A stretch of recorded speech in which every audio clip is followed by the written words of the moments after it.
ku socoto taliyaha qaybta guud ee booliska gobolka Banaadir, ku socoto taliyaha nabad sugidda iyo sirdoonka gobolka Banaadir, og xogayaha guud ee maamulka gobolka Banaadir, og gudoomiye ku-xigeenada maamulka gobolka Banaadir, og taliyaha ciidanka booliska Soomaaliyeed, og taliyaha nabad sugidda iyo sirdoonka qaranka Soomaaliyeed, og wasaaradda amniga gudaha, og wasaaradda arrimaha gudaha federaalka iyo dib u heshiisiinta, og wasaaradda ganacsiga iyo warshadaha, og rugta ganacsiga iyo warshadaha Soomaaliyeed, og wasaaradda gaadiidka iyo duulista hawada, og xafiiska ra'iisul wasaaraha Jamhuuriyadda Federaalka Soomaaliya, og xafiiska madaxweynaha Jamhuuriyadda Federaalka Soomaaliya.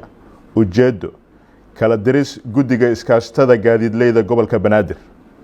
Gudoomiyaha gobolka Banaadir ahna duqa magaalada Muqdisho markuu arkay tixraaca warqadda sumadeedu tahay xawada waga daha 228 ee taariikhdu 5 bisha 10aad 2020 kana soo baxday xafiiska wasiiru dowlaha ahna kusimaha wasaaradda gaadiidka iyo duulista hawada kuna saabsaneed kala diris guddiga iskaashatada gaadiidleyda gobolka Banaadir.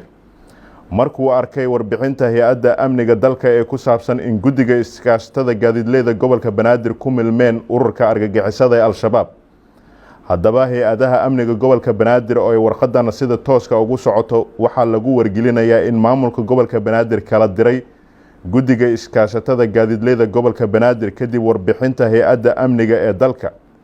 Waxaana dib laga soo magacaabi doonaa guddi kale guddigaasi oo ay hay'adaha amniga ku sameyn doonaan baaritaan fitting and security clearance.